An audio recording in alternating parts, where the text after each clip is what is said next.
En este video vamos a explicar cómo obtuvimos los datos del formato de aforo.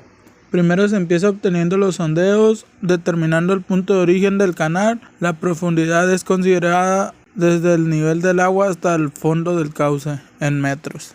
Después se empiezan a obtener los datos del molinete, empezando con la profundidad de la observación, donde vemos el método a utilizar, que es la profundidad en décimos a que se realiza la medición de la velocidad superficial, y en nuestro caso se utilizó las 6 décimos.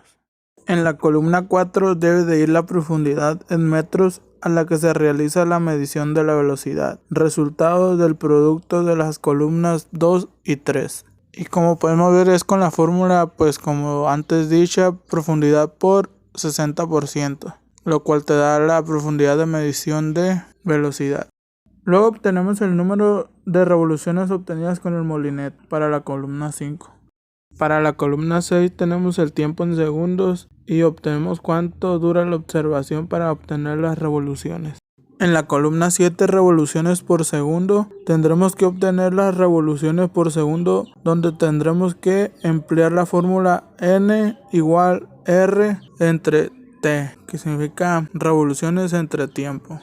En el apartado de velocidad, en el punto de la columna 8, como el método es de 6 décimas, se tiene una sola medición. La velocidad es obtenida con los valores R y T, obteniendo los coeficientes en la tabla de calibración que le corresponde únicamente al molinete que empleamos. En la columna 9 se obtiene el coeficiente si es superficial. En este caso no es 6 décimos, por eso no lo ocupamos. Para la media del tramo de la columna 10, por haber usado el método 6 décimos, es la misma que la columna 8. Los datos de la columna 8 son los mismos ahí. En este caso no lo ocupamos.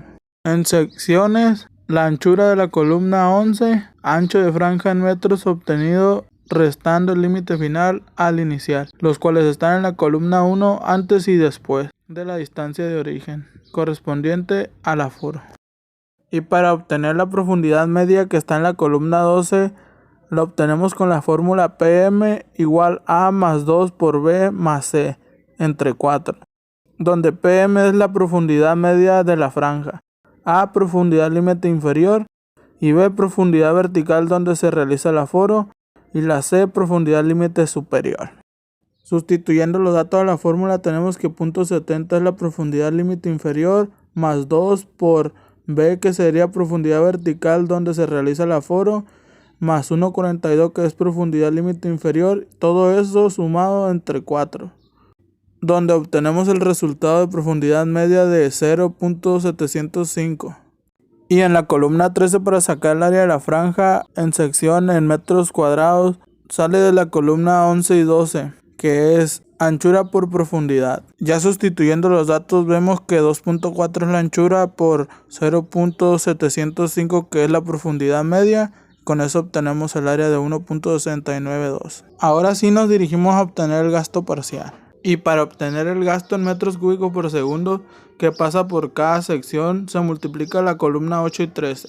La fórmula es Q igual B por A, que significa Q, que es el caudal que vamos a sacar, por la velocidad por área.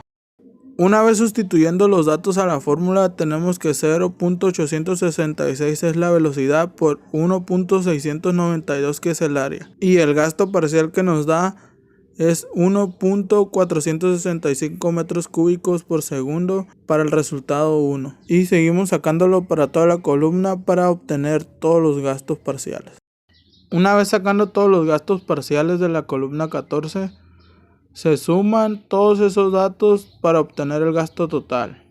Así como vemos aquí, ahí tenemos a todos los gastos parciales obtenidos y al final el gasto total nos da 3079.4 metros cúbicos por segundo nos da. Y ya por último en la columna 15 tenemos la tabla de observaciones para apuntar cualquier cosa que haya sucedido durante el proceso. Y aquí tenemos la tabla de cómo quedó hecho el registro de aforo con molinete.